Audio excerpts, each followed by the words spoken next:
بسم الله الرحمن الرحيم والعصر إن الإنسان لفي خسر إلا الذين آمنوا وعملوا الصالحات وتواصوا بالحق وتواصوا بالصبر. بسم الله الرحمن الرحيم. الحمد لله رب العالمين. الصلاة والسلام على أشرف المرسلين وعلى آله وصحبه ومن تبعهم بإحسان إلى يوم الدين. மதிப்புக்குரிய சகோதர சகோதரிகளே,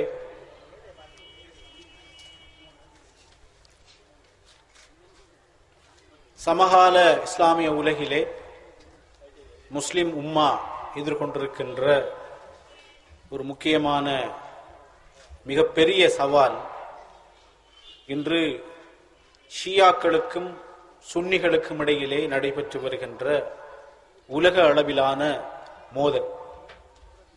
அந்த மோதலினுடைய மையமாக இருந்து வருகின்ற ஈரானை பற்றி, அந்த நாட்டை பற்றிய அவர்கள் உருவாக்கி வைத்திருக்கின்ற கற்பிதங்கள், பிரமைகள், மாயைகள் தங்களுடைய கொள்கையை பிரச்சாரம் செய்து பரப்புவதற்கு ஏதுவானதாக இன்று உலகமெல்லாம் அந்த நாட்டை பற்றிய பிரமை உருவாக்கப்பட்டு வருவதை நாங்கள் பார்க்கின்றோம். கைத்தொழிலில், மருத்துவத்தில், அணு ஆயுதத்தில் தாங்கள் ஒரு முன்னேறிய நாடு என்ற பிரமையை வைத்து அந்த நாட்டுக்கு வெளிநாட்டு முஸ்லிம்களை கொண்டு சென்று அவர்களுடைய தலைகளை கழுவி எங்களுக்கும் சுன்னிகளுக்கும் இடையில் வேறுபாடு இல்லை என்ற ஒரு கருத்தை உருவாக்கி தங்களுடைய பிரச்சாரத்தை அவர்கள் கவனமாக கொண்டு செல்கிறார்கள். இன்றைய இஸ்லாமிய உலகத்தினுடைய நெருக்கடிக்கு பின்னால் மிக முக்கியமான ஒரு பாத்திரத்தை ஏற்று வருகின்ற இந்த நாட்டை பற்றிய, அதனுடைய உண்மையான அரசியலை பற்றிய தெளிவு எங்களுக்கு மிக அவசியம் என்ற வகையிலேயே இந்த தலைப்பும் இந்த மாநாட்டில் சேர்க்கப்பட்டிருக்கிறது என்று நான் நினைக்கின்றேன். அன்புக்குரிய சகோதர சகோதரிகளே, 1501 ஆண்டிலிருந்து 1790 ஆண்டு வரைக்கும் ஈரான் என்ற இந்த நாட்டிலே ஷஃபவி டினஸ்டியினுடைய வம்சத்தினுடைய ஆட்சி இருந்தது. ஷா இஸ்மாயில் என்ற ஷஃபவி ஆட்சியை தொடங்கிய முதலாவது மன்னர் மறைந்திருக்கின்ற இமாம் தான் என்று அந்த நாட்டின் பெரும்பாலான துருக்மேனிய நாடோடிகளை நம்ப வைத்து 1501 ஆண்டிலே ஷியா கொள்கையை ஈரானுடைய அரச கொள்கையாக அவர் பிரகடனம் செய்தார். 1790களில் அந்த ஷஃபவி வம்ச ஆட்சி முற்றாக வீழ்ச்சி அடைந்தது. பஹ்லவிகள் அந்த நாட்டை ஆட்சி செய்ய தொடங்கினார்கள். 1963 ஆண்டு முகமது ரிசா பஹ்லவி அந்த நாட்டில் கொண்டு வந்த நில சீர்திருத்தம் ஈரானிலே மிகப்பெரிய எதிர்ப்பை கிளப்பியது. அந்த எதிர்ப்பு படிப்படியாக வளர்ச்சி அடைந்து வந்ததை கண்ணுற்ற அந்த நாட்டினுடைய ஷியா முல்லாக்கள் 1979 ஆண்டு பாரிஸிலே தப்பியோடி வாழ்ந்த கொமைனியினுடைய தலைமையிலே அங்கே ஒரு புரட்சியை அவர்கள் மேற்கொண்டார்கள். அந்த ஷியா புரட்சிக்கு பின்னர் ஈரானில் மீண்டும் ஷியா கொள்கை அந்த புரட்சிக்கு பின்னர் மிக வேகமாக வளர்ந்தது. அந்த நாட்டினுடைய பொலிட்டிக்கல் ஹயரார்கி, அரசியல் அதிகார அடுக்கை நாங்கள் பார்த்தால், தொடக்கத்தில் ஒரு ஆன்மீக தலைவர் இருக்கிறார், அவருக்கு தான் எல்லா அதிகாரங்களும் இருக்கிறது. அவருக்கு கீழே அரசியலமைப்பு நிறுவனங்கள் என்ற ஒரு படிநிலை இருக்கிறது, கான்ஸ்டிடியூஷனல் இன்ஸ்டிடியூஷன் என்று சொல்வார்கள். அது அவ்வளவும் ஷியா முல்லாக்களால் நிரம்பி இருக்கிறது. மூன்றாவது கார்டியன் கவுன்சில் என்று சொல்வார்கள், அதுவும் ஷியா முல்லாக்களால் நிரம்பி இருக்கிறது. நான்காவது இடத்திலே மேலே இருக்கின்ற 3 இடத்திற்கு முழுமையாக கட்டுப்படுகின்ற ஒரு ஜனாதிபதி இருக்கிறார். அந்த ஜனாதிபதி கார்டியன் கவுன்சிலும் கான்ஸ்டிடியூஷனல் இன்ஸ்டிடியூஷனும் ஸ்பிரிச்சுவல் லீடரும் என்ன சொல்கிறாரோ அதை செய்ய வேண்டியவராக அவர் இருக்கிறார். கருத்து சுதந்திரம், ஜனநாயகம், மனித உரிமைகள் என்று எதுவுமே இல்லாத ஒரு அரசாங்கத்தை அந்த நாடு கொண்டிருக்கிறது என்ற உண்மையை இதனூடாக நாங்கள் தெளிவாக புரிந்து கொள்ளலாம். சுன்னி உலகம் கிட்டத்தட்ட 175 கோடி முஸ்லீம்கள், சுன்னி முஸ்லீம்கள் உலகத்திலே வாழ்கிறார்கள். ஈரான் 90% ஷியாக்கள், 10% சுன்னிகளை கொண்டிருக்கின்ற நாடு. அந்த நாட்டிலே மொத்தமாக 8 கோடி மக்களிலே 80 லட்சம் சுன்னி முஸ்லீம்கள் வாழ்கிறார்கள். லெபனான் என்று ஒரு நாடு இருக்கிறது மத்திய கிழக்கிலே, அங்கே 50% சுன்னிகள், 50% ஷியாக்கள் இருக்கிறார்கள். ஈராக் 60% ஷியாக்கள், 40% சுன்னிகள். அசர்பைஜான் என்று ஒரு நாடு இருக்கிறது, அந்த நாட்டிலே 60% ஷியாக்கள், 40% சுன்னிகள். ஷியாக்களை பெரும்பான்மையாக கொண்ட நாடு உலகத்திலே 5 இருக்கிறது. அந்த 5ஐயும் உள்ளடக்கிய ஒரு கிரேட் ஈரான், ஒரு பிரம்மாண்டமான ஈரானை எப்படி உருவாக்கலாம் என்பதுதான் ஈரானுடைய கனவாக இருக்கிறது. மத்திய கிழக்கில் எங்களுக்கு தெரியும், பலஸ்தீன நிலங்களை ஆக்கிரமித்திருக்கின்ற இஸ்ராயல் எப்படி ஒரு கிரேட் இஸ்ரேல் என்ற ஒரு கனவோடு பலஸ்தீன நிலங்களை ஒவ்வொரு நாளும் ஆக்கிரமித்து வருகிறதோ, அதுபோல மத்திய கிழக்கிலே ஷியாக்களை பெரும்பான்மையாக கொண்டிருக்கின்ற பஹ்ரைன், லெபனான், ஈராக், அசர்பைஜான் என்ற எல்லா நாடுகளையும் உள்ளடக்கிய ஒரு பிரம்மாண்டமான பழைய சாசானிய பேரரசை உருவாக்குகின்ற நோக்கிலே இன்று ஈரான் செயல்படுகிறது. ஈரானுடைய அந்த செயல்பாட்டிற்கு சுன்னி முஸ்லிம் உலகம் கொடுக்கின்ற விலை இருக்கிறதே, அது மிக பெரியது என்ற ஒரு கசப்பான, ஒரு கவலைக்குரிய உண்மையை இந்த இடத்திலே நாங்கள் புரிந்து கொள்ள வேண்டும். அன்புக்குரிய சகோதர சகோதரிகளே, இலங்கை போன்று 276 மடங்கு பெரிய நாடு ஈரான். அந்த நாட்டிலே 10% வாழ்கின்ற சுன்னி முஸ்லிம்கள் எங்கு வாழ்கிறார்கள் என்றால், ஈரானிலே மிக வறுமைப்பட்ட மாநிலங்கள் அல்லது மாகாணங்கள் என்று சொல்லப்படுகின்ற மாகாணங்களில் தான் சுன்னி முஸ்லிம்கள் அந்த நாட்டிலே வாழ்கிறார்கள். அவர்களுடைய எண்ணிக்கை 80 லட்சம். அஹ்வாஸ் என்று சொல்லப்படுகின்ற அரேபிய இனத்தவர்கள், குர்திஷ்கள், சுன்னி குர்திஷ்கள் என்று சுன்னி முஸ்லிம்கள் 80 லட்சம் பேர் அந்த நாட்டில் வாழ்கிறார்கள்.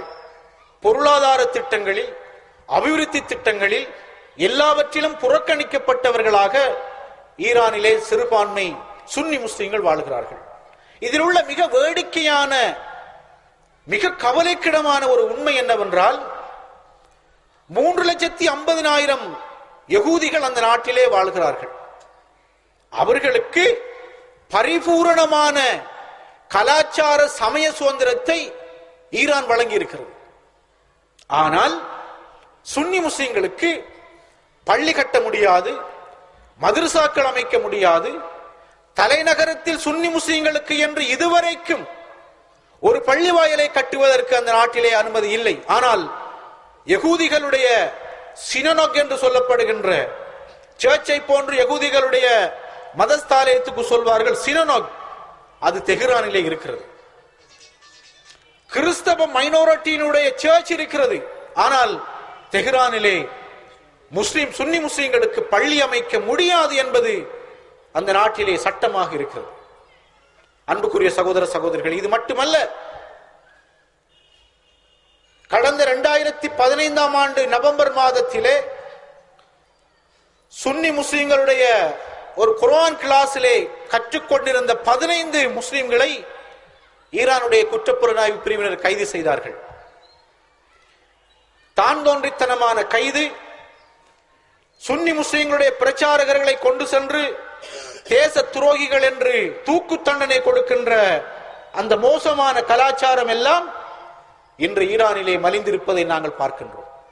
யகூதிகளுக்கும் நசாராக்களுக்கும் உள்ள மத சுதந்திரம் ஈரானிலே சுன்னி முஸ்லிம்களுக்கு இல்லை என்பதை நிறுவுவதற்கு நாங்கள் பல்லாயிரம் சம்பவங்களை ஆதாரத்தோடு முன்வைக்க முடியும். அந்த நாட்டிலே குற்றப்புலனாய்வு பிரிவினர் முஹாரபா என்று ஒரு சட்டத்தை அவர்கள் அறிமுகம் செய்திருக்கிறார்கள். என்ன முஹாரபா என்றால் enmity against God. ஈரானில் இருக்கின்ற சுன்னி முஸ்லிம்கள் அவர்களுடைய சுன்னி இஸ்லாத்தை பிரச்சாரம் செய்வது, பள்ளிகளை விஸ்தரிப்பது, குர்ஆன் கிளாஸ்களை வைப்பதெல்லாம் ஈரானுடைய ஷியா கொள்கைகளுக்கு எதிரானது. அது ஷியா கொள்கைக்கு எதிரானது மட்டுமல்ல, அல்லாஹ்வுக்கு எதிரானது என்று ஒரு சட்டத்தை பிறப்பித்து சுன்னி முஸ்லிம் தாயிகளை நூற்றுக்கணக்கான இன்று சிறையிலே அவர்கள் தள்ளி வைத்திருக்கிறார்கள், அடைத்து வைத்திருக்கிறார்கள். பலருக்கு தூக்கு தண்டனை கொடுத்திருக்கிறார்கள். பலரை எந்த ஒரு குற்றச்சாட்டும் இல்லாமல் கைது செய்து தடுப்பு காவலிலே வைத்திருக்கிறார்கள். இதற்கு பேர் என்ன? முஹாரபா. அன்புக்குரிய சகோதரர்களே, எவ்வளவு மோசமான ஒரு அரசியலை சுன்னி முஸ்லிம்களுக்கு எதிராக அந்த நாடு பின்பற்றுகிறது என்பதை நாங்கள் தெளிவாக புரிந்து கொள்ள வேண்டும். இன்று ஆயிரக்கணக்கான சுன்னி முஸ்லிம்கள் அந்த நாட்டினுடைய சிறை கூடங்களிலே, இருண்ட ஒடுங்கிய சிறை கூடங்களிலே சித்திரவதைகளை அனுபவித்து வருகிறார்கள். இதுதான் ஈரானுக்குள்ளே இருக்கின்ற முஸ்லிம்கள் என்று எதிர்நோக்கி இருக்கின்ற மிகப்பெரிய சவால். கடந்த பிப்ரவரி மாதம் 15 ஷியாக்கள் அந்த நாட்டிலே சுன்னி இஸ்லாத்தை தழுவினார்கள். அடுத்த நிமிடமே அவர்கள் கைது செய்யப்பட்டு சிறையிலே தள்ளப்பட்டிருக்கிறார்கள். அன்புக்குரிய சகோதரர்களே, ஈரானுடைய இந்த உண்மையான முகத்தை நாங்கள் தெளிவாக புரிந்து கொள்ள வேண்டும். இன்று நாங்கள் பார்க்கின்றோம், மத்திய கிழக்கினுடைய ஒவ்வொரு அரபு நாட்டிலும் இருக்கின்ற கொழுந்து விட்டெறிகின்ற பிரச்சனைக்கு பின்னணியாக இந்த நாடு இருக்கின்றது. ஈரானுடைய ஜியோ பாலிடிக்ஸ், அதனுடைய பூகோள அரசியலை நாங்கள் பார்த்தால் ஆப்கானிஸ்தான், ஆர்மேனியா, அசர்பைஜான், துருக்கி, ஈராக், பாகிஸ்தான் என்ற பல்வேறு நாடுகளை எல்லைகளாக கொண்டிருக்கின்ற இந்த நாடு கடந்த ஒரு 50 ஆண்டு காலமாக பின்பற்றி வருகின்ற கொள்கை என்ன, அது மத்திய கிழக்கில் ஏற்படுத்தி இருக்கிற தாக்கம் என்ன என்று நாங்கள் ஆராய்ந்தால் படுமோசமான ஒரு கொள்கையை அந்த நாடு பின்பற்றுகின்றது. மத்திய கிழக்கிலே முழு ராணுவ சர்வதிகாரம் ஒன்றை நிறுவுவது, ஒரு கிரேட் ஈரானை உருவாக்குவது, தங்களுடைய ஷியா கொள்கையை புதிய புதிய முஸ்லிம் நாடுகளில் பரப்புவது என்று பல மோசமான கொள்கையை அரசாங்க கொள்கையாக வரித்துக் கொண்டு இன்று ஈரான் செயல்படுவதை நாங்கள் பார்க்கின்றோம். 1967 இஸ்ரேல் அரபு யுத்தத்தின் பொழுது இஸ்ரேல் கைப்பற்றி இருக்கின்ற அந்த நிலம், பலஸ்தீனத்துடைய மொத்த பரப்பு 27,000 சதுர கிலோமீட்டர். ஐக்கிய அரபு எமிரேட்டுக்கு சொந்தமான பாரசீக வளைகுடாவில் இருக்கின்ற அபு சினப், அபு மூசா தீவுகளுடைய பரப்பு கிட்டத்தட்ட 3,24,000 சதுர கிலோமீட்டர். அரேபியர்களுடைய சுன்னி முஸ்லிம்களுடைய 3,24,000 சதுர கிலோமீட்டர் நிலப்பரப்பை ஈரான் இன்று ஆக்கிரமித்து தன்னுடைய கட்டுப்பாட்டின் கீழே வைத்திருக்கிறது. இன்று கட்டாருடைய, ஓமானுடைய, பஹ்ரைனுடைய பெட்ரோலியம் ஐரோப்பாவுக்கு கொண்டு செல்வதற்கான கடல்வழி பாதையாக இருக்கின்ற ஹுர்முஸ் ஜலசந்தியை ஈரான் ஒட்டுமொத்தமாக இன்று கட்டுப்படுத்தி வருகிறது. எண்ணெய் ஏற்றுமதிக்கு அது இன்று ஒரு மிகப்பெரிய சவாலாக இருக்கிறது. ஈரானுடைய இந்த கொள்கை அதனோடு முடிந்து விடவில்லை. இன்று நாங்கள் பார்க்கின்றோம், ஈராக்கிலே என்ன நடக்கின்றது.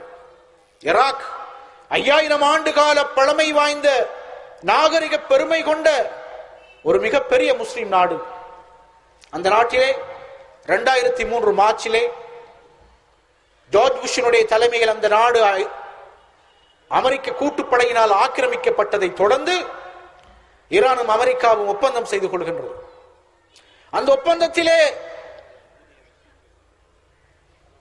இஸ்ரேலும் பங்கு கொண்டிருக்கிறது. இந்த 3 நாடுகளும் செய்து கொண்ட ரகசிய ஒப்பந்தம் என்ன? ஈராக்கிலே ஒரு ஷியா அரசாங்கத்தை நிறுவுவது, சுன்னி முஸ்லிம்களை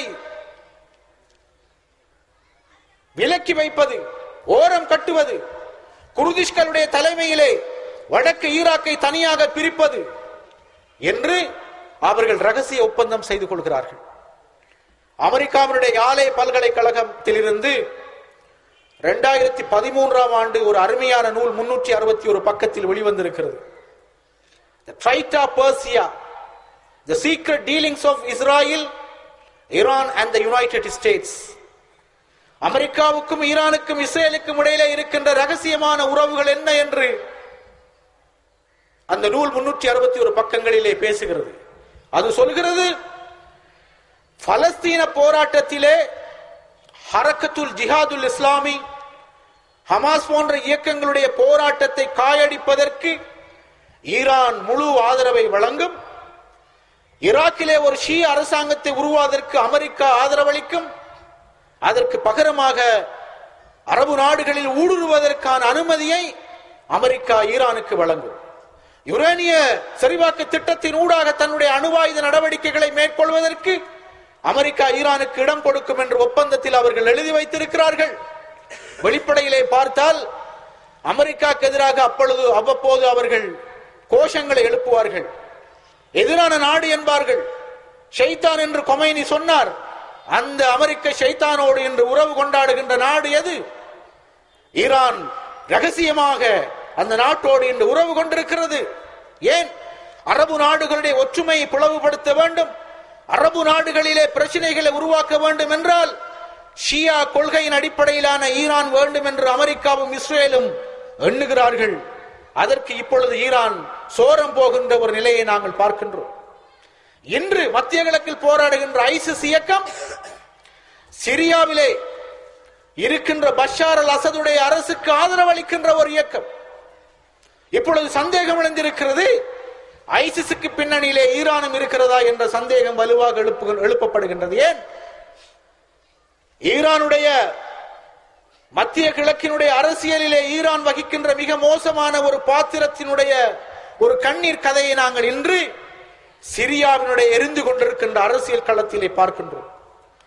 1940களிலே சிரியாவிலே உருவாக்கப்பட்ட பாஸ் என்ற அரசியல் கட்சி, இடதுசாரி நாஸ்திக சோசலிச கட்சி அலவி ஷியாக்களினால் உருவாக்கப்பட்டது. ஹாஃபிஸ் அல் அசத் என்று இறந்து போன சிரியாவினுடைய முச்சந்திகளிலே மிக கம்பீரமாக காட்சி அளிக்கின்ற இன்றிருக்கின்ற ஆட்சியாளருடைய தந்தை ஹாஃபிஸ் அல் அசத் என்ற அந்த ஷியா நாஸ்திகன், அலவி ஷியா, அவனால் உருவாக்கப்பட்ட அந்த கட்சி 60 ஆண்டு காலமாக சிரியாவிலே அதிகாரத்திலே நீடிக்கின்றது. அது நீடிக்கின்றது என்பது மட்டுமல்ல, சிரியா என்ற அந்த ஷாமுடைய முக்கியமான தேசத்திலே 90% வாழ்கின்றவர்கள் தூய சுன்னி முஸ்லிம்கள். வெறும் 10% இருக்கின்ற அலவி ஷியாக்கள். ஷியாக்களுடைய ஒரு முக்கியமான பிரிவு அலவி ஷியா. என்ன அந்த பெயரால் அவர்கள் ஏன் அழைக்கப்படுகிறார்கள் என்றால், கிட்டத்தட்ட அலி ரலியல்லாஹு அன்ஹு அவர்களை ஒரு இறைவனாக, ஒரு தெய்வீக அந்தஸ்தை கொடுக்கின்ற ஷியா பிரிவைத்தான் அலவி ஷியாக்கள் என்று சொல்கின்றோம். அவர்கள் தான் 10% ஒரு அப்சல்யூட் மைனாரிட்டியாக இருந்து கொண்டு 60 ஆண்டு காலமாக சிரியாவை அடக்கி ஆள்கிறார்கள். அந்த சிரியாவில் இன்று என்ன நடந்திருக்கிறது என்று உங்களுக்கு தெரியும். ஒரு நாட்டிலே, நவீன கால அரசியல் வரலாற்றிலே, ஒரு நாட்டிலே ஒரு அரசாங்கம் தங்களுடைய சொந்த மக்கள் மீது மேற்கொண்ட ஆயுத போராட்டத்தின் விளைவாக அரைவாசி மக்கள் சொந்த நாட்டுக்குள்ளே அகதிகளாக்கப்பட்ட வரலாறு என்பது கடந்த 100 ஆண்டு காலத்திலே சிரியாவிலே மட்டும் நடந்த ஒரு மிகப்பெரிய அரசியல் அதிசயம் என்பதை நாங்கள் தெளிவாக புரிந்து கொள்ள வேண்டும். அரைவாசி மக்கள் உள்நாட்டிலே அகதிகளாக இடம்பெயர்ந்திருக்கிறார்கள். காவாசி மக்கள் மத்திய தரை கடலை கடந்து ஐரோப்பிய நாடுகளுக்குள்ளே ஊடுருவி இடையில் கடல் நடுவிலே அலைகளிலே அடிக்கப்பட்டு கடலிலே மூழ்கடிக்கப்பட்டு உயிரை துறக்கின்ற காட்சியை ஒவ்வொரு நாளும் நாங்கள் பார்க்கின்றோம். நீங்கள் இன்று இந்த நிமிடத்திலே அல் ஜசீராவுக்கோ இஸ்லாம் ஆன்லைனுக்கோ போய் சென்று அடித்து பாருங்கள். ஐரோப்பாவுக்கு செல்கின்ற ஈராக்கிய சிறிய அகதிகள் படுகின்ற துன்பங்களை பற்றிய ஒரு செய்தியேனும் அங்கு கண்டிப்பாக இருக்கும் என்று நான் உறுதியாக சொல்வேன். இவ்வளவு படுமோசமான ஒரு கவலைக்கிடமான ஒரு நிலைமைக்கு சிரியாவுடைய சுன்னி முஸ்லிம்கள் உட்பட்டிருக்கிறார்கள் என்றால், அந்த சிரியாவில் ஆட்சி பீடத்தில் இருக்கின்ற பஷார் அல் அசத் என்ற அந்த ஷியா, அலவி ஷியா மட்டுமல்ல, அதற்கு பொறுப்பு அந்த ஆட்சிக்கு இன்று முண்டு கொடுக்கின்றவர்கள் யார்? ஈரானிய அரசாங்கம் ராணுவ ஈரானிய படைகளை அங்கு அனுப்பி வைத்திருக்கிறார்கள். ஏன்? சுன்னி பொதுமக்களை படுகொலை செய்வதற்கு. 2012ஆம் ஆண்டு 11ஆம் ஆண்டு பொதுமக்களுக்கு எதிராக திருப்பப்பட்ட இந்த ஷியா அரசாங்கத்தினுடைய ஆயுதங்கள் இன்று 4.5 லட்சம் சுன்னி முஸ்லிம்களை அந்த நாட்டிலே கொன்று குவித்திருக்கிறது என்றால் சிந்தித்து பாருங்கள். இதற்கு முழு பொறுப்பையும் கூற வேண்டிய கடமை, பொறுப்பு இந்த ஷியா ஈரானுக்கு இருக்கிறது. அந்த நாட்டினுடைய பஷார் அல் அசத் என்று என்ன செய்கிறார்?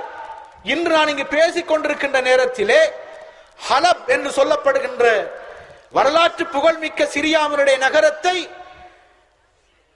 சிரியாவுடைய பஷார் அல் அசதுடைய ஷியா படைகளும் ஈரானுடைய ரெவல்யூஷனரி படைகளும் லெபனானை தளமாக கொண்டிருக்கின்ற ஹிஸ்பு ஷைத்தான் படைகளும் சூழ்ந்து வான்வழியாகவும் தரை வழியாகவும் ஹலப் நகர் மீது பயங்கரமான தாக்குதல்கள் நடத்தப்பட்டுக் கொண்டிருக்கின்ற ஒரு தருணத்திலேதான் இங்கே இந்த மாநாட்டிலே நான் உரையாற்றிக் கொண்டிருக்கிறேன். அன்புக்குரிய சகோதரர்களே, சிரியாவிலே கடந்த 4 ஆண்டுகளாக சுன்னி முஸ்லிம்கள் சில இடங்களிலே பூனைகளை உண்ண முடியும் என்று இஸ்லாமிய அறிஞர்கள் அந்த நாட்டிலே பத்துவா கொடுக்கின்ற அளவுக்கு பட்டினியால் சுன்னி முஸ்லிம்கள் படுகொலை செய்யப்படுகின்ற ஒரு நிலைமைக்கு காரணம் யார்? ஈரான் கொடுக்கின்ற ஆதரவு, ஈரான் கொடுக்கின்ற பணபலம், ஈரான் கொடுக்கின்ற படைப்பலம். அதை நாங்கள் தெளிவாக நிறுவ முடியும். ஈரானை அதை ஏற்றுக்கொண்டிருக்கிறது. ஈரானுடைய ராணுவ தளபதி அதை ஒப்புக்கொண்டிருக்கிறார். எங்களுடைய படைகள் அங்கே போராடுகிறது. யாருக்கு எதிராக போராடுகிறது? அப்பாவி சுன்னி சிவில் சமூகத்திற்கு எதிராக போராடுகின்றது. அந்த போராட்டம் எப்படி நடக்கிறது என்ற குரூரமான வடிவத்தை பாருங்கள். யூதர்களும் நசாராக்களும் என்று இஸ்லாமிய உலகத்திற்கு எதிராக எப்படி செயல்படுகின்றார்களோ அதே அளவில், அதே குரூரமான வடிவத்தில் இன்று மத்திய கிழக்கிலே ஈரான் செயல்படுவதை நாங்கள் தெளிவாக புரிந்து கொள்ள வேண்டும். ஒரு கட்டத்திலே ஒயிட் பொஸ்பரஸ் என்று சொல்லப்படுகின்ற சர்வதேச சட்டத்தில் தடை செய்யப்பட்டிருக்கின்ற ஒரு ஆயுதத்தை பஷார் அல் அசத் அப்பாவி பெண்கள், குழந்தைகள் மீது பயன்படுத்தினார்கள். ரசாயன ஆயுதங்களை பயன்படுத்தினார்கள். என்ன நடந்தது? அந்த காட்சிகளை நீங்கள் கண்டிருப்பீர்கள். அந்த ஆயுதங்கள் பயன்படுத்தப்பட்டதற்கு பிறகு குழந்தைகள் மூச்சு திணறி ஆயிரக்கணக்கிலே அங்கே உயிரிழந்த காட்சிகளை நாங்கள் கண்கூடாக பார்த்தோம். இந்த கொலையை, இந்த அரச பயங்கரவாதத்தை இன்று ஆதரித்து அந்த கொலைக்கு உரமூட்டி பணம் கொடுக்கின்றவர்கள் யார்? உலக முஸ்லிம்களுடைய சமாதானத்தை பற்றி கொமைனி பிரகடனம் செய்தார் என்று சொல்கிறோமே, அதே கொமையினுடைய ஈரான் தான் இன்று இந்த கொலைகளுக்கு பின்னால் இருக்கிறது. என்ன காரணம்? நீங்கள் சுன்னிகள் என்பது மட்டும்தான் காரணம். இது மட்டுமல்ல சகோதரர்களே, கடந்த 2012ஆம் ஆண்டு இந்த ஷியா படையினர், அரச படையினர் ஒரு சுன்னி முஸ்லிம் கிராமத்திற்குள்ளே நுழைகிறார்கள். 100 கணக்கான 13 வயதுக்கு குறைவான ஆண் குழந்தைகளை கத்தியால் குத்தி அவர்கள் கொலை செய்த காட்சியை நாங்கள் பார்த்தோம். ஏன் காரணம்? நீங்கள் சுன்னிகள் என்றது மட்டும்தான் காரணம். இது மட்டுமல்ல, துருக்கி சிரியாவுடைய எல்லைப்புறத்தில் இருந்து துருக்கிக்குள்ளே ஊடுருவிய அச்சத்தோடும் பயத்தோடும் தங்களுடைய உயிரை கையில் வைத்துக் கொண்டு ஓடிக்கொண்டிருந்த சுன்னி முஸ்லிம் பெண்மணிகளை, 100 கணக்கான பெண்மணிகளை பிடித்து அவர்களுடைய கற்புக்களை சூறையாடிய அலவி ஷியா ராணுவத்தை நாங்கள் எந்த வகையிலே மன்னிப்பது என்று நீங்கள் சிந்தித்து பாருங்கள். இன்று யூதர்களும் நசாராக்களும் எப்படி இஸ்லாமிய உலகத்துடைய எதிரிகளாக இருக்கிறார்களோ அதே அளவுக்கு ஈரான் இன்று எதிரியாக இருக்கிறது என்பதை இந்த காட்சியினூடாக நாங்கள் தெளிவாக பார்க்கின்றோம். ஈரான் இன்னும் தன்னுடைய கொலை வரியை நிறுத்தவில்லை. இதற்கு இன்னும் அவர்கள் ஆதரவு அளிக்கிறார்கள். பஷார் அல் அசத் இன்றும் ஒரு தற்காலிகமான பேச்சுவார்த்தை நடந்தது. அந்த பேச்சுவார்த்தை மீறப்பட்டிருக்கிறது. என்று சிரியாவிலே சுன்னி முஸ்லிம்களை எதிர்த்து போராடுகின்றவர்கள் யார்? அலவி ஷியா அரசபடை மட்டுமல்ல, ஈரானுடைய புரட்சிப்படை மட்டுமல்ல, லெபனானை தளமாக கொண்டிருக்கின்ற ஹிஸ்புல்லா என்று சொல்லப்படுகின்ற ஹிஸ்பு ஷைத்தான்களும் களத்திலே இருந்து கொண்டு சுன்னி முஸ்லிம்களை இன்று அவர்கள் படுமோசமாக படுகொலை செய்கிறார்கள். சிந்தித்து பாருங்கள். உமவியாக்களுடைய ஆட்சியிலே நிர்மாணிக்கப்பட்ட பள்ளி வாயில்கள், தனிச்சிறப்பு வாய்ந்த இஸ்லாமிய சின்னங்கள், பள்ளி வாயில்கள் எல்லாம் பயங்கரமாக அந்த நாட்டிலே அழிக்கப்பட்டிருக்கிறது. சிரியாவை மீண்டும் கட்டியெழுப்புவதாக இருந்தால் சகோதரர்கள் இன்னும் 100 ஆண்டுகள் தேவை என்று கணிப்பிடப்பட்டிருக்கின்றது. சுப்ஹானல்லாஹ். ரசூலுல்லாஹி ஸல்லல்லாஹு அலைஹி வஸல்லம் அவர்களுடைய சஹீஹான ஹதீஸ்களிலே ஷாமினுடைய பெருமைகள் பற்றி நாங்கள் நிறைய பார்க்கின்றோம். அந்த ஷாமிலே என்று முக்கியமான ஒரு பிராந்தியம் தான் சிரியா, ஜோர்தான், பிலஸ்தீன், லெபனான். இதைத்தான் நாங்கள் வரலாற்றிலே ஷாம் என்று அறிந்திருக்கின்றோம். அந்த ஷாமிலே என்று அலவி ஷியாக்கள் செய்கின்ற கொடுமைகள், கொலைகள், சுன்னி முஸ்லிம்களுக்கு எதிராக இழைத்து வருகின்ற பயங்கரமான அநீதிகள், அடக்குமுறைகள், ஒடுக்குமுறைகளை பார்த்தால் அதற்கு யார் பொறுப்பாளியாக இருக்கிறார்கள் என்று நாங்கள் சிந்தித்து பார்க்க வேண்டும். இந்த இரட்டை முகம் காட்டுகின்ற ஈரான் தான் இதற்கு முழுமையான பின்னணியிலே இருப்பது என்பதை நாங்கள் தெளிவாக புரிந்து கொள்ள வேண்டும். இன்னொரு முக்கியமான பிராந்தியத்திலே ஈரானுடைய மூக்கை நுழைத்து சுன்னி முஸ்லிம் உலகத்தில் ஏற்படுத்தி இருக்கிற பிரச்சனைக்கு இன்னொரு தெளிவான உதாரணம் தான் பாருங்கள், யமனுடைய பிரச்சனை. யமனிலும் 10% தான் ஷியாக்கள் இருக்கிறார்கள். 90% முஸ்லிம் நாடு, சுன்னி முஸ்லிம்களை கொண்டிருக்கின்ற இந்த நாட்டிலே ஒரு குறைந்த வருமானம் பெறுகின்ற ஒரு வறிய நாடு யமன். அதில் என்ன நடந்தது? சுன்னி முஸ்லிம் அரச படைகளுடைய பலவீனத்தை கையாண்ட பயன்படுத்திய ஈரான் 10% வாழுகின்ற ஷியாக்களுக்குள்ளே இருந்து தொடங்கப்பட்ட ஹூத்தீஸ் என்ற ஒரு ஷியா ஆயுத குழுவுக்கு ஆயுதங்களை வழங்கி, படை பயிற்சியை கொடுத்து, பணப்பலத்தை கொடுத்து அந்த நாட்டிலே சுன்னி முஸ்லிம் அரசாங்கத்துக்கு எதிரான ஒரு போராட்டத்தை ஈரான் தூண்டியது. 2014ஆம் ஆண்டு மார்ச் மாதம் அந்த படை சுன்னி முஸ்லிம் அரசாங்கத்தை கைப்பற்றி இது ஷியா நாடு என்று பிரகடனம் செய்த பொழுது ஈரானுடைய ஜனாதிபதியாக இருக்கின்ற ரூஹானி என்ன சொன்னார்? இப்பொழுது எங்களுடைய கையிலே யமனும் வந்து விட்டது என்று அவர் அறிக்கை விடுகின்றார். சன்னா எங்களுடைய கண்ட்ரோலிலே வந்து விட்டது என்று அவர் சொல்கிறார். சிந்தித்து பாருங்கள் சகோதரர்களே, இன்று யமனிலே இந்த ஹூத்தி ஷியாக்களை எதிர்த்து அரபு நாடுகளுடைய தலைமையிலே ஒரு விமானப்படை தாக்குதல் நடத்தப்பட்டு அந்த ஹூத்திஸ்கள் விரட்டி அடிக்கப்பட்டிருக்கிறார்கள். ஆனாலும் அந்த தாக்குதலின் ஊடாக யமன் பயங்கரமான அழிவை சந்தித்திருக்கிறது. அதற்கு யார் பொறுப்பு? ஈரான் தான் அதற்கு முழு பொறுப்பையும் ஏற்க வேண்டும். 10% இருக்கின்ற ஷியா நாட்டை, அந்த நாட்டை, சுன்னி முஸ்லிம்களுடைய நாட்டை ஷியா மயமாக்குவதற்கு அரசாங்கத்தை கைப்பற்றுகின்ற வகையிலே ஆயுத பலத்தை அவர்கள் அந்த ஹூத்திஸ் கிளர்ச்சியாளர்களுக்கு கொடுத்திருந்தார்கள். அன்புக்குரிய சகோதரர்களே, ஈராக்கினுடைய காட்சியை பாருங்கள். யூப்ரடிஸ், தைகிரிஸ் நதிகளை கொண்டிருக்கின்ற, தொங்கு தோட்டத்தை கொண்டிருக்கின்ற அந்த பபிலோனிய நாகரிகம் என்று சொல்லப்படுகின்ற நாகரிகம் வளர்ந்த மிக பெரும் இஸ்லாமிய அறிஞர்களை தந்த மத்திய கிழக்கு நாடுகளிலேயே மிகவும் செழிப்பான நாடு ஈராக். உங்களுக்கு தெரியும், 2003 மார்ச்சிலே அமெரிக்கா ஈராக்கை கைப்பற்றியது. உலகத்துடைய எண்ணெய் ஏற்றுமதி, ஆயில் எக்ஸ்போர்ட்டை நீங்கள் பார்த்தீர்கள் என்றால் உலகத்தில் நம்பர் 1 எக்கானமியிலே, அதாவது ஆயில் எக்ஸ்போர்ட் எக்கானமியிலே ஃபர்ஸ்ட் கண்ட்ரி வந்து ரஷ்யா, 2வது ஏற்றுமதி நாடு சவுதி அரேபியா, 3வது இடத்திலே இருந்த நாடு ஈராக். ஏன் ஜார்ஜ் புஷ் 9/11 அட்டாக்கு உசாமா காரணமாக இருந்தார்? உசாமா இப்பொழுது ஆப்கானிஸ்தானுடைய தோரா போராவிலே மறைந்திருக்கிறார் என்று ஆப்கானுக்கு படையெடுத்த அமெரிக்க படைகள் தோரா போராவின் ஊடாக பக்தாதுக்கே நுழைந்தார்கள் என்றால், if it is oil, why Iraq?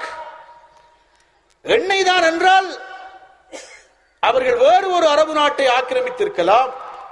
ஏன் ஈராக்கை கைப்பற்றினார்கள் என்றால், இப்பொழுது ஒரு நாளைக்கு சுத்திகரிக்கப்படாத ஒரு பீப்பாய் மசகு எண்ணெயை ஒவ்வொரு அரபு நாடும் எத்தனை பீப்பாய்கள் உற்பத்தி செய்கிறது என்று கணக்கை நீங்கள் எடுத்து பார்த்தால், ஒரு ஆய்வின்படி இன்னும் 110 ஆண்டுகளுக்கு சவுதி அரேபியாவிலே மசகு எண்ணெய் இருக்கும் என்று கூறப்படுகிறது.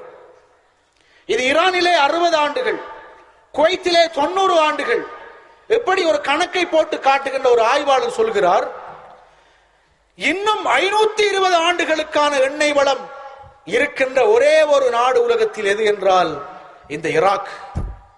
That's why they have occupied Iraq. இதனால் தான் புஷ் இந்த ஈராக்கை ஆக்கிரமித்து என்ன செய்தான், குர்திஷ்கள் பெரும்பான்மையாக வாழ்கின்ற வடக்கு பிராந்தியம் கிர்குக்கை தலைநகரமாக கொண்டிருக்கிறதே, மசூத் பர்சானியினுடைய அந்த வடக்கு ஈராக் தான் ஈராக்கினுடைய எண்ணெயிலே 80% வென்று கொண்டிருக்கின்ற பிராந்தியம். அதை இன்று என்ன செய்து அமெரிக்கா, ஈராக்கை ஆக்கிரமித்து 10 வருடங்கள் 15 லட்சம் சுன்னி முஸ்லிம்களை படுகொலை செய்து, அந்த நாட்டிலே பெண்களை கற்பழித்து, அணு ஆயுதங்களை பயன்படுத்தி, வெள்ளை பொஸ்பரசுகளை பிரயோகித்து, இன்று நாங்கள் பார்க்கின்றோம் ஃபலூஜா என்ற மாகாணத்தில் பிறக்கின்ற சுன்னி முஸ்லிம் குழந்தைகள் இன்னும் ஊனமுற்ற நிலையிலே பிறக்கிறார்கள் என்றால் அமெரிக்கா அப்படி படுமோசமான ஆயுதங்களை அங்கே பயன்படுத்தியது. அந்த நாட்டை அமெரிக்கா ஆக்கிரமித்ததை தொடர்ந்து முதலாவதாக ஒப்பந்தம் செய்த நாடு ஈரான். என்ன செய்தார்கள், வடக்கு ஈராக்கை குர்திஷ் மக்களுக்கும், தெற்கு ஈராக் இரண்டாவது எண்ணெய் வளம் இருக்கின்ற பிராந்தியத்தை ஷியாக்களுக்கும், மத்திய ஈராக் எந்த பொருளாதார வளமும் இல்லாத மத்திய ஈராக்கை சுன்னி முஸ்லிம்களுக்கும் வேறுபடுத்தி, கிட்டத்தட்ட இன்று ஈராக் 3 நாடுகள் போன்றுதான் செயல்படுகின்றன. இந்த ஈராக்கிலே ஷியா கவர்மெண்டை வைத்துக் கொண்டு தாரிக் ஹாஷிமி என்ற ஒரு சுன்னி முஸ்லிம் அரசியல் தலைவர் பிரதமராக இருந்தவர். இந்த ஆக்கிரமிப்புக்கு பின்னர் அவருக்கு எதிராக ஒரு நீதிமன்ற தீர்ப்பாணையை பிறப்பித்து அவரை கைது செய்து சிறையிலே அடைக்க வேண்டும் என்று நூரி மாலிக் என்று சொல்லப்படுகின்ற ஈரானுடைய பப்பட் பொம்மை ஆட்சியாளன் சுன்னி முஸ்லிம் அரசியல் தலைவர்களுக்கு எதிராக நீதிமன்ற பிறப்பாணைகளை பிறப்பித்து ஜெயிலிலே சுன்னி முஸ்லிம் தலைவர்களை தள்ளி வருகின்ற ஒரு சூழலை நாங்கள் இன்று ஈராக்கிலே பார்க்கின்றோம். அன்புக்குரிய சகோதரர்களே, ஈராக் அரசாங்கம் என்பது இன்று ஈராக் அரசாங்கம் அல்ல, நூரி மாலிக்குடைய அரசாங்கம் அல்ல. தெஹ்ரான் தான் ஈராக்கை இன்று முழுமையாக கட்டுப்படுத்தி வருகிறார்கள். தெஹ்ரான் சொல்வதைத்தான் என்று சதுர் அணியோ அங்கிருக்கின்ற எந்த ஒரு ஆட்சியாளரும், ஷியா ஆட்சியாளர் ரூஹானி தான் அதனை கட்டுப்படுத்துகின்றார். சுப்ஹானல்லாஹ். எப்படி ஈரான் ஒவ்வொரு முஸ்லிம் நாட்டிலும் மூக்கை நுழைத்து அந்த நாடுகளில் அரசியல் பிரச்சனைகளை உருவாக்கி, கொந்தளிப்புகளை உருவாக்கி, குழப்பங்களை தோற்றுவித்து தங்களுடைய பிராந்திய அரசியல் நலன்களை அடைந்து கொள்வதற்கு மிக கீழ்த்தரமான வழிமுறைகளை அது பயன்படுத்தி வருகிறது என்பதற்கு சிரியா முதலாவது உதாரணம், ஈராக் இரண்டாவது உதாரணம், யமன் மூன்றாவது உதாரணம். இந்த உண்மைகளை நாங்கள் தெளிவாக புரிந்து கொள்ள வேண்டும். அன்புக்குரிய சகோதரர்களே, இன்று இந்த ஈரான் ஒபாமா பின் லாடனோடு ஒரு ஒப்பந்தம் செய்திருக்கிறது. ஒபாமா பின் லாடன், அது ஏன் நான் அப்படி சொல்கிறேன் என்றால், இந்த 9/11 பாலிடிக்ஸுக்கு அதற்கு பின்னால் இருந்த உசாமாவுக்கும் அமெரிக்காவுக்கும் இடையிலே ஒரு நல்ல உறவு எப்பொழுதும் இருந்து வந்திருக்கிறது. அந்த ஒபாமாவுக்கும் ஈரானுக்கும் இடையிலே இன்று நடைபெற்றிருக்கின்ற ஒப்பந்தம் என்ன தெரியுமா? ஈரானுடைய ஷா ஆட்சியில இருந்த பொழுது 1950களிலே அமெரிக்க ஜனாதிபதி ஐசன் ஹூவர் என்று சொல்கின்றவர் ஆட்சியில இருந்த பொழுதே ஈரானுக்கு யுரேனியத்தை ஏற்றுமதி செய்த நாடு அமெரிக்கா. யுரேனிய சரிவாக்க திட்டத்திலே ஈரானுக்கு கிட்டத்தட்ட 60 ஆண்டு கால வரலாறு இருக்கிறது. ஒரு நாடு யுரேனியத்தை என்ரிச் பண்ண தொடங்கினால் 15 ஆண்டுகளுக்குள்ளேயே அது அணுவாயுதம் செய்கின்ற ஆற்றலை அது பெற்றுவிடும் என்று சொல்வார்கள். அப்படி என்றால் 60 ஆண்டு கால யுரேனிய என்ரிச்மென்ட் அனுபவம் உள்ள ஒரு நாட்டிலே அணுவாயுதம் தயாரிக்கப்படவில்லை என்று உறுதியாக எங்களால் சொல்ல முடியாது. தயாரிக்கப்பட்டிருக்கலாம். இதை வைத்துக் கொண்டு அரபு நாடுகளை அச்சுறுத்துகின்ற ஒரு போக்கை இன்று ஈரான் கடைபிடித்து வருகின்றது. இதனுடைய பக்க விளைவு என்னவென்றால், ஈரான் என்ற இந்த அச்சுறுத்தலை எதிர்கொள்வதற்காக அரபு நாடுகள் பெருமளவு தங்களுடைய வரவு செலவு திட்டத்தின் பெருந்தொகையை ஈரானுக்கு முகம் கொடுக்க வேண்டும் என்ற நோக்கிலே ஆயுதங்களை அமெரிக்காவிடமிருந்து தருவித்து பல பில்லியன் டாலர்களை அதற்காக செலவு செய்கின்ற ஒரு நிலைமைக்கு அரபு நாடுகளை இன்று ஈரான் தள்ளி இருக்கின்றது. அன்புக்குரிய சகோதரர்களே, ஈரானுக்கும் அமெரிக்காவுக்கும் இடையிலே is there relation of love or relation of hate என்று கேட்டால், it has been a relation of love. வெளிப்படையிலே Ahmed நஜாதி ஒரு அறிக்கை விடுவது அல்லது ரூகானி ஒரு அறிக்கை விடுவது, எனவே அமெரிக்கா என்ற ஒரு நாட்டை ஈரான் எதிர்கொள்வதாக உலக மக்கள் அதை பார்த்து இல்லை. உண்மையான உறவு, நெருக்கமான ஒரு உறவு இருக்கிறது. இதிலே உள்ள இன்னொரு விஷயம் என்னவென்றால், இஸ்ரேலுக்கும் ஈரானுக்கும் இடையிலே மோசமான எதிர்ப்புணர்வு, குரோத உணர்வு இல்லை. அவை இரண்டுக்கும் இடையிலும் ஒரு ரகசியமான உறவு இருக்கின்றது.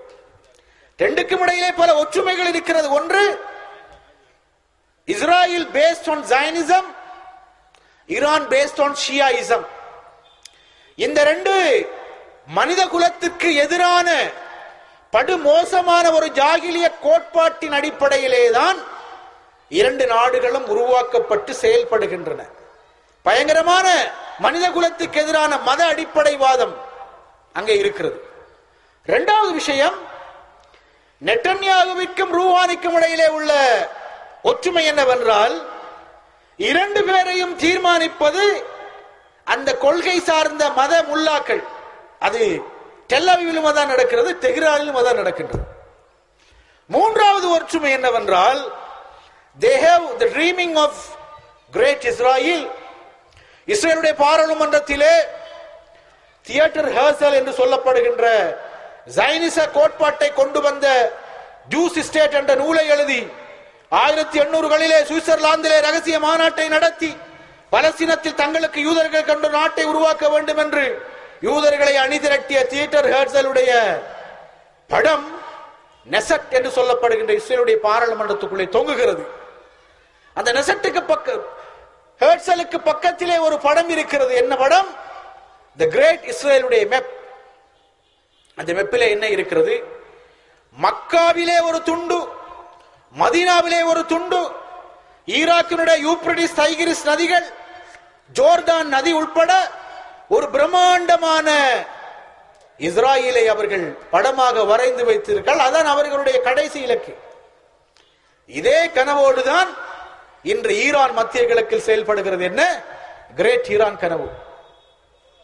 அன்புக்குரிய சகோதரர்களே, உலக ஒற்றுமைக்காக நாங்கள் குரல் கொடுக்கின்றோம் என்று எந்த ஈரான் சொன்னதோ அதே ஈரான் தான் இன்று உலக முஸ்லிம்களுடைய ஐக்கியத்துக்கு மிக பயங்கரமான வேட்டு வைத்துக் கொண்டிருக்கின்ற ஒரு அரசாக இன்று அது மாறி இருக்கிறது. பலஸ்தீன கொமைனி ஒரு காலத்திலே இன்டர்நேஷனல் குதுஸ் டே என்ற ஒன்றை பிரகடனம் செய்தார். ஈரானை விளங்காத சுன்னி முஸ்லிம்கள் எண்ணி இருப்பார்கள், அரபு நாடுகளே செய்யாத ஒரு சாதனையை கொமைனி செய்து விட்டார். என்ன? குதுசுக்காக, பலஸ்தீனத்துக்காக அவர்தான் குரல் கொடுக்கிறார். இல்லை சகோதரர்களே, அதை எப்படி ஈரான் பயன்படுத்துகிறது தெரியுமா? தங்களுடைய ஷியா கொள்கையை பேசுவதற்கு, ஈரானிய புரட்சியை நினைவு கூறுவதற்கு ஒரு நாளாக இந்த குதுஸ் டேயை ஒவ்வொரு நாட்டிலும் உள்ள அவர்களுடைய தூதரகங்கள் செய்கிறார்கள். நான் சொல்வேன், பல்கலைக்கழக முஸ்லிம் மஜ்லிஸ்களுக்கு நான் பல பல்கலைக்கழகங்களில் உரையாற்றிய பொழுது சொன்னேன், தயவு கூர்ந்து நீங்கள் ஒரு வேலை செய்ய வேண்டும். என்ன தெரியுமா?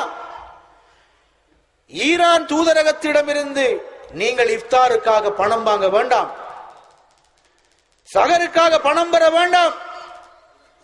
இது சமூகத்துடைய பிரச்சனை. அந்த பணத்தை பெற்றுக் கொண்டு நீங்கள் இஃப்தாருக்கு என்ன செய்கிறீர்கள்? தூதுவராலயத்திலிருந்து ஒரு அதிகாரியை சீஃப் கெஸ்டாக கூப்பிடணும் என்றதுக்கு தான் அவன் காசு கொடுக்கிறான். அவன் வந்து என்ன சொல்றான்? ஈரான் என்றால் இப்படி, உங்களுக்கும் எங்களுக்கு வித்தியாசம் இல்லை, உங்களோட குர்ஆனைத்தான் நாங்கள் பிட் பண்ணுகிறோம், உங்களோட ஹதீஸ் தான் எங்களோட ஹதீஸ். உங்கட அல்லாஹ் தான் எங்கட அல்லாஹ் என்று உளறுவதை கேட்டு பல்கலைக்கழக சமூகங்கள் ஏமாந்து போகின்ற ஒரு காட்சியை இன்று வரைக்கும் பார்க்கின்றோம். இந்த மாநாடு உண்மையிலே இங்கு மட்டுமல்ல, முஸ்லிம் மஜ்லிஸ்களுக்கு, அந்த மஜ்லிஸ் பொறுப்பாளிகளுக்கு நடத்தப்பட வேண்டும். நீங்கள் மேக்சிமம் ஈரானுடைய உதவியிலிருந்து தவிர்த்து கொள்ளுங்கள். குதுஸ் என்பது பலஸ்தீன மக்களுக்கு ஆதரவளிக்கின்ற நாடு என்று இருந்தால் இன்று அவர்கள் இஸ்ரேலுக்கு எதிராக போர் பிரகடனம் செய்திருக்க வேண்டும். அன்புக்குரிய சகோதரர்களே, இல்லை, ரகசியமாக அவர்கள் இஸ்ரேலோடு நல்லுறவு கொண்டாடுகிறார்கள். அமெரிக்காவை யாரு தழுவுகின்றார்கள்? பிராந்தியத்திலே ஒரு அச்சுறுத்தலாக என்று அவர்கள் மாறி இருக்கிறார்கள். எனவேதான் நாங்கள் சொல்கின்றோம், ஈரானுடைய இந்த இரட்டை முகத்தை நாம் மிக தெளிவாக புரிந்து கொள்ள வேண்டும் சகோதரர்களே. ஏன் இதை நாங்கள் சொல்லுகிறோம் என்றால், நான் சமீபத்திலே ஒரு பல்கலைக்கழகத்திலே படிக்கின்ற ஒரு மாணவரை கொழும்பிலே சந்தித்தேன். அவர் என்னிடம் சொன்னார், நீங்கள் ஈரானை பற்றி கடும் காரசாரமாக எழுதுகிறீர்கள், ஆனால் உள்ளே சென்று பார்த்தால் நீங்கள் எழுதுவதற்கும் ஈரானுக்கும் இடையில் எந்த சம்பந்தமும் இல்லை என்று அவர் சொன்னார். எனக்கு விஷயம் புரிந்துவிட்டது. நான் கேட்டேன், நீங்க எப்பொழுது ஈரானுக்கு போனீர்கள் என்று. அவர் எல்லா உண்மைகளை சொல்லிவிட்டார். என்ன நடக்குதுன்னா, யூனிவர்சிட்டிஸ்ல படிக்கிற பிள்ளைகளை கூட்டிக் கொண்டு போய் அணு செறிவாக்கம் இடங்கள், நாங்க எய்ட்ஸுக்கு மருந்து கண்டுபிடித்து விட்டோம், சுகருக்கு ஈரான் மருந்து கண்டுபிடித்து விட்டது என்று மாயைகளை எல்லாம் அவர்களுக்கு சொல்லி, சயின்ஸ்ல டெக்னாலஜில நாங்கள் முன்னேறி விட்டோம், அரபு நாடுகள் மிகவும் பின்னடையிலே இருக்கின்றன என்ற ஒரு செய்தியை கொடுத்து அவர்களுடைய மூளையை கழுவி இங்கே அனுப்புகிறார்கள். அனுப்பினால் ஈரானுக்கு பின்னால் இருக்கின்ற இந்த வழிகட்டப்படும் மோசமான ஷியா கொள்கையை விமர்சன பூர்வமாக பார்ப்பதை ஒரு பக்கம் வைத்துவிட்டு, இந்த ஈரானை பற்றிய மாயைகளையும் பிரமைகளையும் அடுத்த மாணவர்களுக்குள்ளே பரப்புகின்ற ஒரு தொழிலை செய்கின்றவர்களாக இவர்கள் உருவாக்கப்படுகிறார்கள். இது மிக ஆபத்தான, எதிர்காலத்தில் ஒரு சவால் நிறைந்த ஒன்றாக நாங்கள் இதை பார்க்க வேண்டும். உண்மையிலே ஷியாயிசத்தை பற்றி பேசுவது சட்டபூர்வமான ஒரு நெருக்கடிக்கு உட்படக்கூடிய பெரிய பிரச்சனை அல்ல. ஈரானை பற்றி பேசுவது அப்படியான ஒரு பிரச்சனை தான். எனக்கு அந்த பிரச்சனை இருக்கிறது. ஒரு பெரிய சவாலை எதிர்கொண்டுதான் நான் இங்கே வந்திருக்கின்றேன். இது என்னுடைய உரையை யாரும் ஒரு லீகலி ஒரு சேலஞ்ச் பண்ணலாம். ஆனாலும் இந்த நாட்டிலே இருக்கின்ற அரசியலமைப்பு சட்டத்திலே இருக்கின்ற கருத்து சுதந்திரம் இருக்கிறது. எந்த ஒரு அரசாங்கத்தை, எந்த ஒரு நாட்டை, அதனுடைய வெளியுறவு கொள்கையை திறந்த மனதோடு சுதந்திரமாக பேசுவதற்கான இடம் இந்த நாட்டினுடைய அரசியலமைப்பு சட்டத்தில் இருக்கிறது என்பதனால் நாங்கள் துணிந்து இதை பேசுகின்றோம். அன்புக்குரிய சகோதரர்களே, இந்த நாடு பற்றி இருக்கின்ற பிரமையை இந்த இலங்கையிலே பயன்படுத்துகிறார்கள் இந்த கொள்கை பரப்புவதற்கு என்பதனால் இந்த நாட்டினுடைய இரட்டை முகத்தை தெளிவாக புரிந்து கொள்ள வேண்டும். அன்புக்குரிய சகோதரர்களே, ஈரானுடைய இந்த கொள்கை, ஈரானுக்குள்ளே இருக்கின்ற சுன்னி முஸ்லிம்களை அவர்கள் எப்படி நடத்துகிறார்கள், யமனிலே இன்று என்ன நடக்கின்றது, சிரியாவிலே இந்த நிமிடம் வரைக்கும் ஐரோப்பாவுக்கு 25 பேர் போகின்ற படகிலே 100 பேர் போய் இடையிலே கவிழ்ந்த காட்சிகளை 2-3 கண்டோம், மறந்து விட்டோம். ஆனால் இன்று வரைக்கும் அந்த காட்சிகள் நடந்து கொண்டுதான் இருக்கின்றது. எப்படி இது நடக்கிறது என்றால், சில போர்டிலே செல்கின்ற, உயிரை கையில் வைத்துக் கொண்டு செல்கின்ற முஸ்லிம்கள் அந்த கரையை அடைந்தவுடனேயே அந்த போட் சேவையை வழங்குகின்ற ஐரோப்பியனுக்கு அதற்கான கூலியை கொடுத்து விட வேண்டும். கூலி கொடுக்காதவர்கள் விபச்சாரத்திற்காக தங்களுடைய பெண்களை கொடுக்க வேண்டும் என்ற ஒரு நிலைக்கு முஸ்லிம்கள் தள்ளப்பட்டிருக்கிறார்கள் என்றால், அகதிகளாக செல்கின்ற குழந்தைகள் ஐரோப்பியர்களால் மிஸ்யூஸ் பண்ணப்படுகின்ற ஒரு மோசமான நிலைக்கு தள்ளப்படுகிறார்கள் என்றால், இன்று சிரியா எதிர்கொண்டிருக்கின்ற மாபெரும் மனித பேரவலத்திற்கு முழு பொறுப்பு கூட கூடிய நிலையிலே ஈரான் இருக்கின்றது. முழு பொறுப்பையும் அந்த நாடு ஏற்க வேண்டும். காரணம், 2011 சிரியாவிலே தொடங்கிய அரபு வசந்தம் ஒரு ரோபோ போன்று இருக்கின்ற பஷார் அல் அசதை கவிழ்ப்பதற்கு ஒரு வருடம் தாராளமாக போதும். ஏன் அது நீடிக்கிறது 5வது 6வது ஆண்டை கடந்து என்றால், லெபனான் ஹிஸ்புல்லாவும் ஈரானும் அதற்கு பின்னணியிலே இருக்கிறது. எனவே இன்று யெமனில் நடக்கின்ற இந்த கொடுமைகள், சிரியாவில் நடக்குகின்ற இந்த அட்டூழியங்கள், ஈராக்கிலே சுன்னி முஸ்லிம்கள் அநியாயமாக நடத்தப்படுகின்ற இந்த காட்சிகளுக்கெல்லாம் பின்னணியிலே இன்று ஈரான் இருக்கிறது. 4வது மிக முக்கியமான ஒரு உதாரணம் தான் லெபனான். 1920 லெபனான் முதலாம் உலக யுத்தத்தை தொடர்ந்து லெபனானும் சிரியாவும் பிரெஞ்சினுடைய புரொடெக்டரேட்டாக, கண்காணிப்பு நாடுகளாக வைக்கப்பட்ட 2 நாடுகளில் ஒன்று லெபனான். 1921ஆம் ஆண்டு லெபனானிலே பிரெஞ்சு அரசாங்கத்தினால் கொண்டு வரப்பட்ட அரசியலமைப்பு சட்டம் தான் இன்று வரைக்கும் லெபனானிலே அமுலிலே இருக்கிறது. அந்த கான்ஸ்டிடியூஷன் என்ன சொல்கிறது? அந்த நாட்டிலே 10% இருக்கின்ற மைனாரிட்டி கிறிஸ்டியன்ஸ் ஒருவர் தான் ஜனாதிபதியாக வரலாம், சுன்னி முஸ்லிம்கள் ஒருவர் பிரதமராக இருக்கலாம், ஷியா ஒருவர் சபாநாயகராக இருக்கலாம் என்று அரசியலமைப்பு சட்டத்திலே சொல்லப்பட்டிருக்கிறது. இந்த நாட்டிலே ஈரான் நுழைந்து என்ன செய்திருக்கிறது என்றால், அரசாங்க படைகளுக்கு அப்பால் அந்த நாட்டிலே ஒரு பலமான ஒரு ஆயுதப்படையை இன்று ஈரான் லெபனானிலே உருவாக்கி வைத்திருக்கிறது. அவர்கள்தான் ஹிஸ்புல்லா என்று சொல்லப்படுகின்ற இயக்கம். அந்த இயக்கம் இன்று என்ன ஏற்பட்டிருக்கிறது என்றால், சகோதரர்களே, லெபனான் என்ற ஒரு இறைமை உள்ள நாட்டிலே ஒரு தேசிய அரச படைக்கு வெளியிலே ஈரானினால் உருவாக்கப்பட்டிருக்கின்ற ஹிஸ்புல்லா ஒட்டுமொத்த லெபனானுடைய பாதுகாப்புக்கும் மிக பெரும் ஒரு சவாலாக இன்று மாறி இருக்கின்றது. மட்டுமல்ல, ரஃபீக் ஹரீரி என்று 2005ஆம் ஆண்டு என்று நினைக்கின்றேன், ரஃபீக் ஹரீரி ஒரு சுன்னி முஸ்லிம் தலைவர், பிரதமராக இருந்தவர் லெபனானுடைய. அவரை சிரியாவில் அதிகாரத்தில் இருந்த ஹாஃபிஸ் அல் அசதினுடைய கூலிப்படையினர் அந்த ரஃபீக் ஹரீரியை படுகொலை செய்தார்கள். அதற்கு பிறகு சாத் அல் ஹரீரி அவருடைய மகன் பிரதமராக வந்தார். வந்ததற்கு பிறகு லெபனானுடைய அரசியலிலே இருந்த ஸ்திரப்பாடு குலைக்கப்பட்டது. ஏன் குலைக்கப்பட்டது? எப்படி குலைக்கப்பட்டது? ஈரானும் சிரியாவும் இணைந்து அந்த நாட்டிலே ஹிஸ்புல்லாக்களிடம் அரசியல் அதிகாரத்தை கைமாறுவதற்கு பெரும் அரசியல் குழப்பங்களை அந்த நாட்டிலே உருவாக்கி, கடந்த 3 ஆண்டுகளுக்கு முன்னர் லெபனானிலே ஒரு பாராளுமன்ற தேர்தல் நடத்தப்பட்டது. ஆனால் இன்று வரைக்கும் ஒரு ஸ்திரமான பாராளுமன்றம் அங்கே உருவாக்கப்படவில்லை. காரணம், இந்த ஹிஸ்புல்லா இயக்கம் அதற்கு எதிராக இருக்கிறது, சவாலாக இருக்கிறது, பல முட்டுக்கட்டைகளை இடுகின்றது. ஈரான் அதற்கு பின்னால் இருந்து பெக் பண்ணுவதை நாங்கள் பார்க்கின்றோம். அன்புக்குரிய சகோதர சகோதரிகளே, ஈரானுடைய இந்த சிரியாவிலும் யமனிலும் ஈராக்கிலும் லெபனானிலும் அவர்கள் போடுகின்ற இந்த ஆட்டங்கள் இதோடு நின்றுவிடவில்லை. உலகத்திலே நாங்கள் பார்க்கின்றோம், ஸ்ரீலங்காவிலே 30 ஆண்டுகளுக்கு முன்னர் யாரும் ஷியா இருக்கவில்லை. இன்று மாநாடு போடுகின்ற அளவுக்கும், உரைகள் நடத்துகின்ற அளவுக்கும், விழிப்பு கூட்டங்கள் நடத்துகின்ற அளவுக்கும், நான் இங்கே பேசுகின்ற பொழுது லெபனானுடைய பெய்ரூத்தில், பாகிஸ்தானுடைய கராச்சியில், ஈராக்கினுடைய பக்தாதில் என்ன நடக்கின்றது? ஒரு ஷியா சுன்னி மோதல் நடக்கின்றது. அது ஏன் நடக்கின்றது? ஷியாக்களுடைய வாசமே இல்லாத நாடுகளில் எல்லாம் பல பில்லியன் டாலர்களை செலவு செய்து இந்த வழிகட்ட கொள்கைகளை இறக்குமதி செய்து பிரச்சாரம் செய்து சுன்னி முஸ்லிம்களை காவு கொள்கின்ற ஒரு கொள்கையை இந்த நாடு பின்பற்றுகின்றதனால் இந்த பிரச்சனை எழுகிறது. இன்று இங்கு மட்டுமல்ல, மிஸ்ரிலே, எகிப்திலே இவர்கள் இன்று பெரும் பிரச்சனை உருவாக்கி வைத்திருக்கிறார்கள்.